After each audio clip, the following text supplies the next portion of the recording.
So recently, ESPN, I know, love it or hate it, came out with an article about 3 takeaways from Jim Harbaugh's first offseason as the Chargers coach.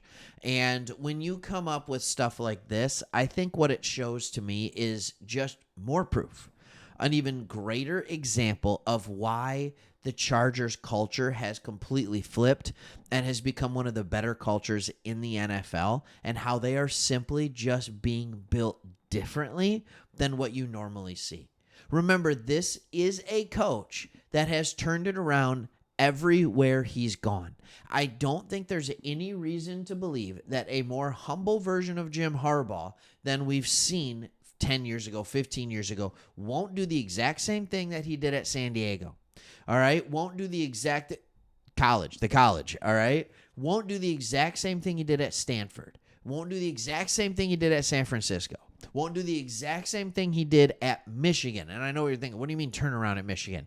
It was bad at Michigan. We were coming off of Rich Rod Brady Hoke at Michigan.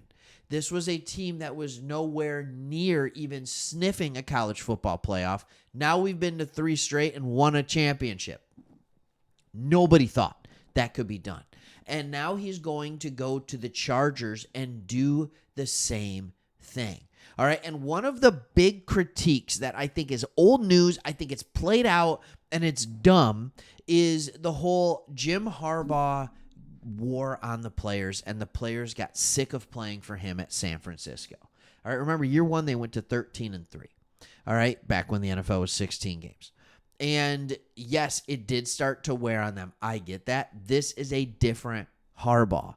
This isn't just college players are only there for 4 or 5 years. There were tons of players on the Michigan roster that were 4th-year seniors, that were 5th-year seniors. But because they had the COVID year, they were able to come back for a 5th year. They were able to come back for a 6th year even. And almost every single one of them stayed another year, giving up big money in the NFL because they wanted to continue to do what? They wanted to continue to play for Jim Harbaugh. Does that sound like a guy who continues to rub players the wrong way? These were the best of the players. These were the Blake Corums. These were the players that were going to be drafted in the first round, first 2 rounds, 3 rounds, 4 rounds of the NFL draft. These were not players that were just excited to be in college and not worried about their NFL. And it looks like the stars are excited in LA as well. All right. There was a lot of things. Justin Herbert spoke for 26 minutes, making jokes about his desire to throw the ball as many times as possible, and even his appearance at a Zach Bryan concert where he sang on stage. All right. He's having a good time. Not only that, he's getting used to wearing the yellow jersey, but we'll get into that in a minute. All right, Mack revealed to reporters his nickname is Smoke Show because he smokes the younger players at a linebacker drill. He's having fun. All right, he said in 2024 they needed to turn on film because he was rolling. All right, and as he walked off the podium, Mack admitted how different his news conference was from his typical interactions with the media. He's like, y'all got a lot out of me today. I usually don't give y'all that much, he said with a smile. Why? Why is he doing this? Because he has a coach that trusts him and will allow him to be him. He has a coach that realizes the stars need to be able to be themselves in large part, especially when you have the right people. Bosa finally said, I feel like the coach is leading the team the way it should be led. When your stars are having a good time, your team has a good time. All right, number 2 takeaway that things are different. Herbert is comfortable with sticking out. You don't get to be a successful quarterback in the NFL unless you're used to sticking out, unless you're used to having all the pressure on your shoulders, whether that's going to a Luke Bryan concert, whether that's wearing a yellow jersey in practice, whether that's having your coach talk really good about you, whether that's having your coach blame you for the losses, whether that's having the media praise you for your wins or blame you for your losses.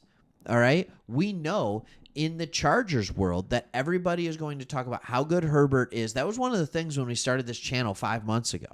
That was one of the big things that all of you that's what you kept saying was, thank you for realizing that Herbert had to play out of his mind just for this team to stick in games, right?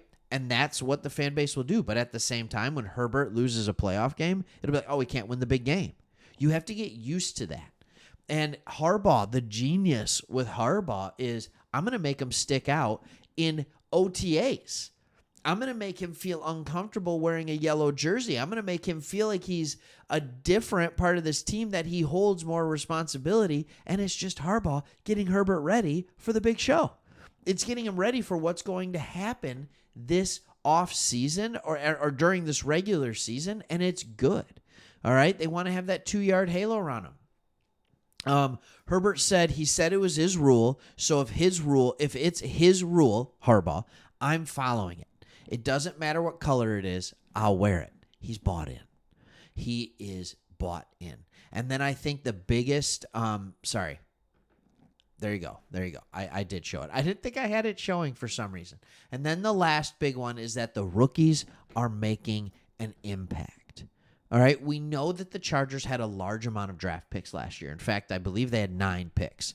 Yep, they had 9. Look, it just says it right here. Look at me. All right. This has been great, and they've already begun to have an impact. And here's the crazy one. Perhaps the biggest impact has been cornerback Tarheeb Still, drafted in the 5th round out of Maryland, and the one that most national pundits, the media, and even the fans were saying like, oh, this isn't it. Why would you draft that guy? That doesn't make sense. We all loved Cam Hart.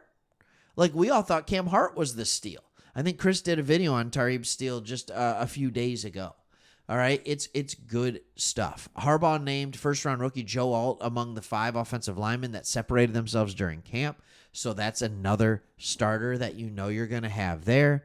All right, it's good stuff. Greg Roman said he's got all the right stuff. He respects the veterans, guys that have done it before him. He's got a great demeanor about him, a great work ethic, and he's the kind of the guy that you want in the foxhole with you. Ladd McConkey, we know what he's been.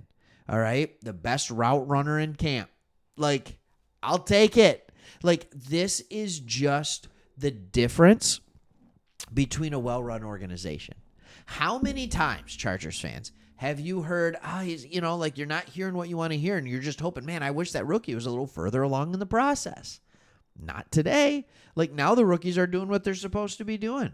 How often do you wonder, like, man, is this coaching staff built to do what it's supposed to do? How often are you wondering these things? How often were you wondering about the mesh between Telesco in the front office and Staley as the head coach? Now you're sitting here and you're like, oh, man, they got it figured out. The GM head coach combination here with Hortiz and Harbaugh, it works. It meshes together. And you know the same with the defensive coordinator because it's a defensive coordinator that's been with him. You know the same thing with the offensive coordinator because it's an offensive coordinator that's been with him. There is synergy in the building. It is showing. It is a train that is headed in the same direction. That's the difference for this team. Hope you enjoy your 4th of July. Not sure you go as crazy. I'll talk more about this on the 4th when I do another video. What are your plans? Do you go nuts in California for the 4th of July? In Michigan, it's like the peak of summer here. Everybody goes nuts. Anyways, we'll talk about it on another one. It's 4th. Happy 4th. See ya.